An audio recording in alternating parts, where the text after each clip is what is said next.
6号車から16号車は指定席です。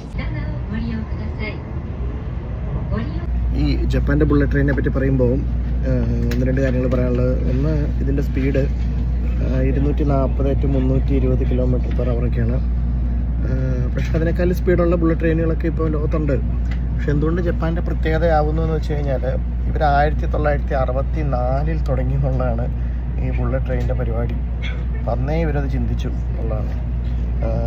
അന്ന് ഇത്ര സ്പീഡ് ഉണ്ടായില്ല, എന്നാലും പിന്നീട് സ്പീഡ് അവർ ഇതുപോലെ കൂട്ടി കൊണ്ടുവന്ന് 350 എത്തി. ഇപ്പോൾ പുതിയത് ജപ്പാൻ്റെ ഇനിയൊരു ബുള്ളറ്റ് ട്രെയിൻ വരുന്നുണ്ട്. അത് 500-ലധികം സ്പീഡ് ഉണ്ടാവും എന്നാണ് പറയുന്നത്.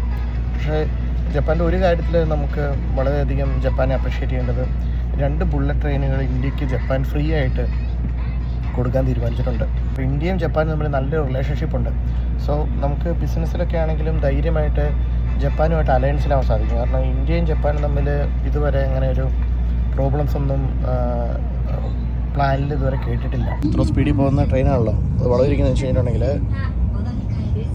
കണ്ടോ, വളവ് വരുമ്പോൾ നമ്മുടെ ഫ്ലൈറ്റൊക്കെ ചെരിക്കുന്ന പോലെ ഇത് ഒരു സൈഡിലേക്ക് ചെരിച്ചിട്ടാണ് വളവിരിക്കുന്നത്. അതിൻ്റെ ഇൻഡിക്കേഷനാണ് ഈ കാണിക്കുന്നത് കേട്ടോ. 3 ഡിഗ്രി ചെരിച്ചിട്ടുണ്ട്. ചെറിയൊരു വളവാണ് ഇത്. സംടൈംസ് 10 ഡിഗ്രി വരെയൊക്കെ ചെരിയുന്നുണ്ട്. വലിയ വളവുകളൊക്കെ വരുമ്പോൾ 10 ഡിഗ്രി വരെയൊക്കെ ഇങ്ങനെ പോകുന്ന ഈ ബുള്ളറ്റ് ട്രെയിൻ ഇങ്ങനെ ചെരിച്ചാണ് ഇങ്ങനെ തിരിക്കുന്നത്. അതായത് ഇങ്ങനെ പോകുമ്പോൾ ചെരിയുമ്പോൾ ഇങ്ങനെ തിരിക്കും. ഇത്രയൊക്കെ കാണിക്കാനുള്ളൂ. ഒരുപാട് ആളുകൾ പൊക്കി പറയുന്നവരൊന്നും ഞാൻ കണ്ടിട്ടില്ല. ഇത്രയൊക്കെ അതിനകത്തുള്ളൂ. Anyway, thank you so much watching. അടുത്ത വീഡിയോ വീണ്ടും കാണാം. ബൈ.